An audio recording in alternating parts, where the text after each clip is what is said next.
Continuando com o estudo do livro de Atos dos Apóstolos, hoje vou meditar no capítulo 23. Mas antes vou fazer uma oração.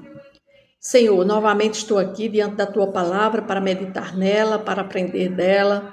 Eu quero te pedir que o Senhor me ilumine, me dê sabedoria e também que o Senhor possa dar entendimento a quem queira ver e ouvir esse vídeo para aprender também essa palavra que eu te peço em nome de Jesus. Amém. No capítulo 23 diz assim: fitando Paulo os olhos no sinédrio. Então, nós vimos no capítulo anterior que Paulo ele foi acusado pelos judeus, né, e pelos principais sacerdotes, e foi mandado, porque ele, como cidadão romano, porque ele invocou o direito de nascimento, porque ele disse, pois eu tenho o direito por nascimento, que ele era um cidadão romano. Então o comandante ficou receoso quando soube que Paulo era romano, e então resolve soltar e ordena que os principais sacerdotes tragam Paulo para apresentar Paulo diante do sinédrio. O sinédrio naquela época é o tribunal superior, a última instância naquele local daquela época, e era composto por 71 pessoas, incluindo fariseus, sacerdotes, judeus, ou seja, aliás, era composto por judeus, que eram sacerdotes, escribas, fariseus, que faziam a composição de 71 pessoas que julgavam tanto os problemas civis daquela época como os problemas religiosos. Então, acharam agora que Paulo, como cidadão romano, ele tinha que se apresentar agora e ir para o sinédrio para que aquele grupo de pessoas, de 71 pessoas, julgassem a Paulo. Então, no capítulo 23 diz assim: fitando Paulo os olhos no sinédrio, disse: varões, irmãos, tenham andado diante de Deus com toda a boa consciência até o dia de hoje. Mas o sumo sacerdote Ananias mandou aos que estavam perto dele que lhe batessem na boca. Então lhe disse Paulo: Deus há de ferir-te, parede branqueada. Tu estás aí sentado para julgar-me segundo a lei, contra a lei, mandas agredir-me? Os que estavam a seu lado disseram: estás injuriando o sumo sacerdote de Deus? Respondeu Paulo: não sabia, irmãos, que ele é sumo sacerdote, porque está escrito: não falarás mal de uma autoridade do teu povo. Sabendo Paulo que uma parte do sinédrio se compunha de saduceus e outra parte de fariseus, exclamou: varões e irmãos, eu sou fariseu, filho de fariseus. Aí aqui Paulo agora vai colocar a condição dele, que ele também é um fariseu, e ele está sendo ali julgado por fariseus.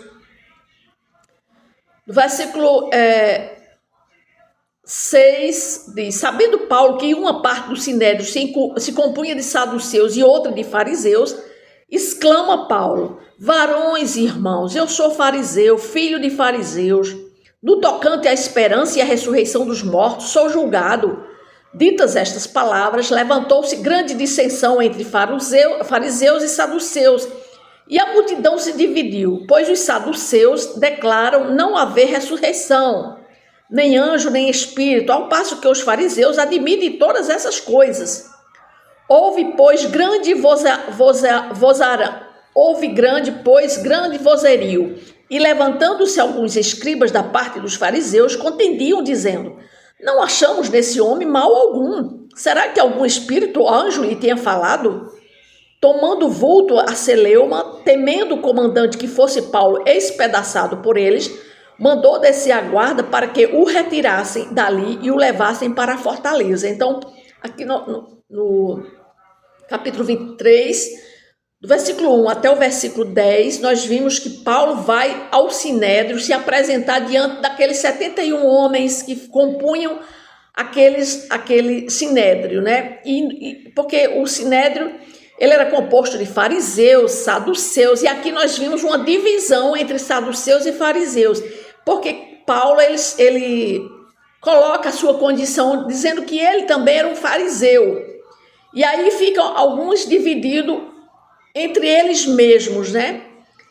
É tanto que alguns escribas da parte dos fariseus, eles dizem: nós não achamos neste homem nenhum mal, né? Então, o comandante, né, o que estava ali junto com Paulo, protegendo Paulo, resolve tirar Paulo de dentro do sinédrio e levar para uma fortaleza, com medo de que a outra parte que estava contrário a Paulo viesse a agredir a Paulo, né?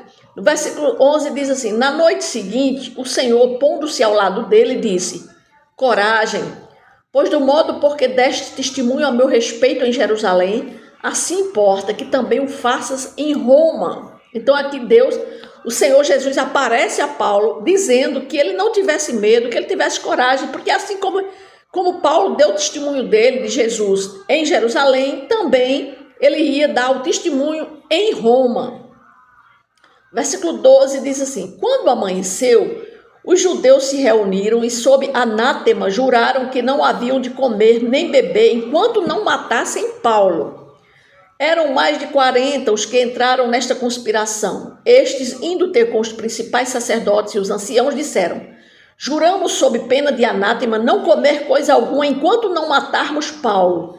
Agora, pois, notificai ao comandante, juntamente com o sinédrio, que vou-lo apresente, como se estivesse para investigar mais acuradamente a sua causa, e nós, antes que ele chegue, estaremos prontos para assassiná-lo. Então, aqui é a conspiração que eles fizeram para matar Paulo. Mas, o que é que acontece? Logo em seguida, olha, no 16, versículo 16 diz: mas o filho da irmã de Paulo, tendo ouvido a trama, entrou na fortaleza e tudo avisou a Paulo.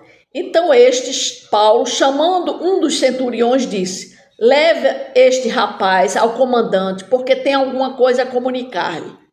Tomando, pois, levou ao comandante o rapaz disse: o preso Paulo, chamando-me, pediu-me que trouxesse à tua presença este rapaz, pois tem algo que dizer-te. Tomou pela mão o comandante e, pondo-a-se à parte, perguntou-lhe: que tens a comunicar-me?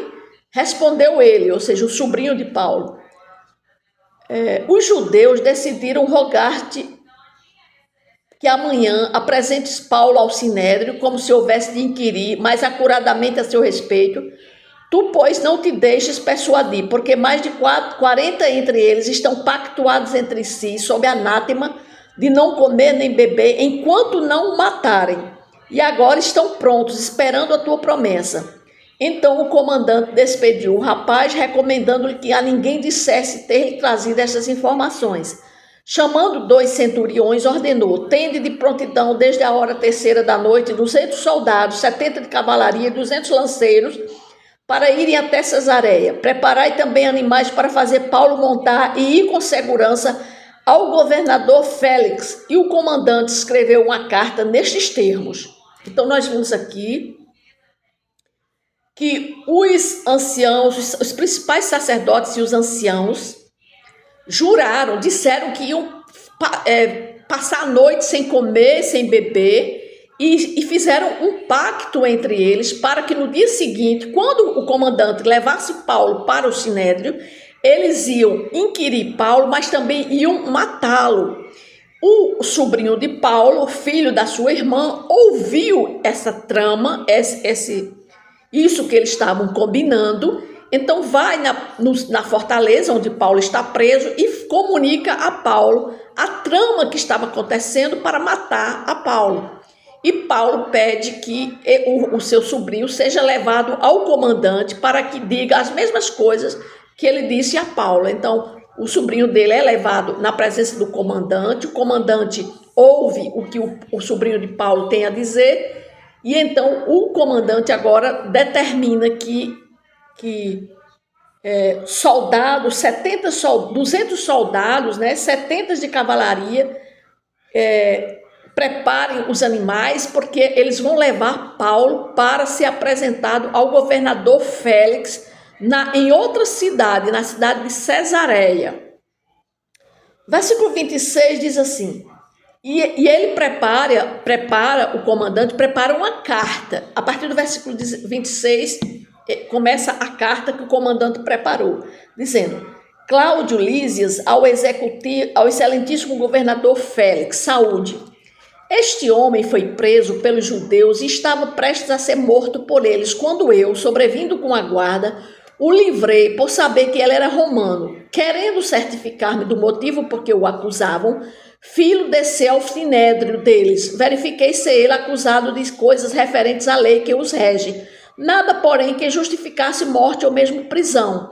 Sendo eu informado de que ia haver uma cilada contra o homem, tratei de enviá-lo a ti, sem demora, intimando também os acusadores a irem dizer na tua presença o que há contra eles. Saúde. Então essa foi a carta que o comandante, né, Cláudio Lísias, prepara para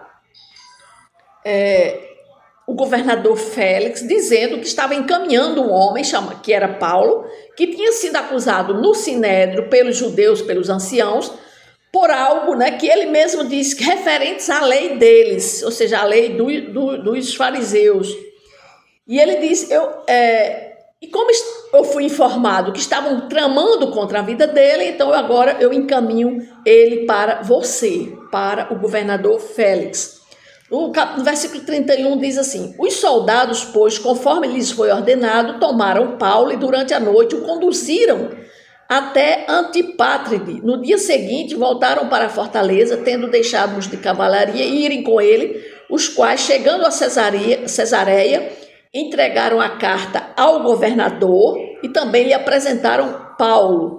Lida a carta, perguntou ao governador de que província ele era, e quando soube que era da Cilícia, disse: ouvir-te-ei quando chegarem os teus acusadores, e mandou que ele fosse detido no pretório de Herodes.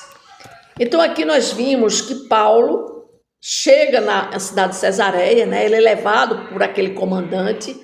Antes o comandante manda essa carta para o governador Félix, dizendo que vai levar esse homem que está sendo jurado de morte.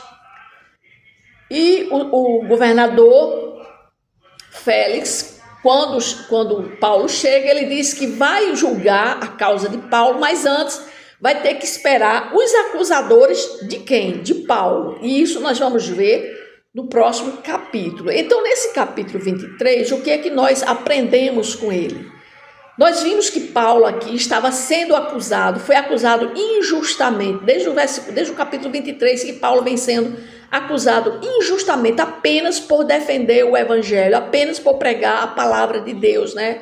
Então nós vimos que viver com a consciência limpa diante de Deus é fundamental, porque mesmo quando os outros nos acusam e nos julgam injustamente, é Deus que vai fazer a justiça por nós. É isso que Paulo está nos mostrando, até porque o próprio Senhor, na noite em que Paulo estava preso lá naquela fortaleza, o Senhor vai vem até ele, né, e fala com ele e diz: coragem, pois do modo porque deste o testemunho a meu respeito em Jerusalém, assim importa que também o faças em Roma. Ou seja, então Paulo estava tranquilo, com a consciência tranquila, que nada ia acontecer com ele, né? Mesmo ele sendo ali, ia passar por um julgamento, né? Ele poderia temer diante daquele julgamento, daquele governador, poderia mandar que ele fosse para a prisão, ou seja, que ele fosse condenado à morte, mas Paulo, ele estava tranquilo, porque ele sabia quem defendia ele, né? E Jesus já tinha falado para ele, o Senhor já tinha dito a ele que importa que ele fosse a Roma. Então Paulo estava tranquilo. Então nós vimos que Ananias, quando a gente viu aqui, que quando ele estava no sinédrio, diante do sumo sacerdote, que era Ananias, nós vimos a injustiça que esse homem fez, né? Quando Ananias mandam que aos que estavam perto dele batessem-lhe na boca, né? Ou seja, o que é que a gente vê, né? Que a injustiça e a corrupção existem até mesmo entre líderes religiosos. Ele era um líder religioso, mas era um cego espiritual, né? O Ananias, o sumo sacerdote, ele não tinha a revelação, ele não conhecia quem era Deus, né?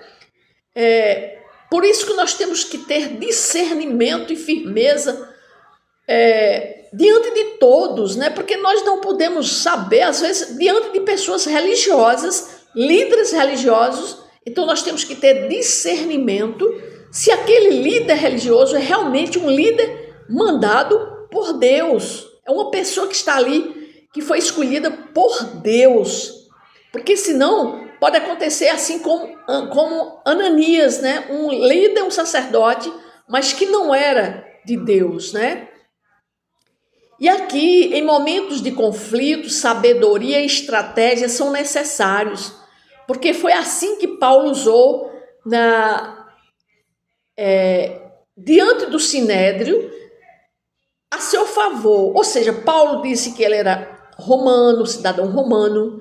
Depois ele disse que ele era fariseu. Ou seja, Paulo sempre usou de sabedoria e de estratégia para sair daqueles conflitos que ele estava, né? E também nós vemos que Deus cuida nos mínimos detalhes. Deus cuida dos seus.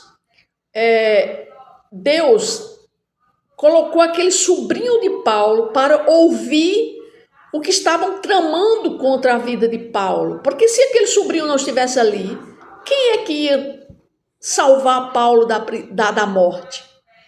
Então Deus cuida dos seus, mesmo nos detalhes, como fez ao usar o sobrinho de Paulo para frustrar aquela conspiração contra Paulo. Então nós temos que confiar em Deus, que Deus ele cuida nos mínimos detalhes, né? Na nossa vida, Deus está cuidando. E a soberania de Deus, nós vemos também aqui que ela supera qualquer ameaça, seja de líderes corruptos, fanáticos, situações caóticas, seja de quem for. Deus, na sua soberania, ele nos livra de qualquer ameaça. E aqui também nós vimos que as promessas de Deus, elas são seguras, mesmo que o caminho envolva, assim como Paulo envolveu prisão, perseguição, lutas, mas Jesus garantiu que Paulo chegaria a Roma e ele chegou. Também, como na nossa vida, Deus ele está nos garantindo que ele constantemente está do nosso lado. A palavra de Deus diz que ele está conosco até a consumação dos séculos, então que nós não podemos ficar paralisados, com medo, angustiados. Por quê? Porque Jesus está conosco todos os dias.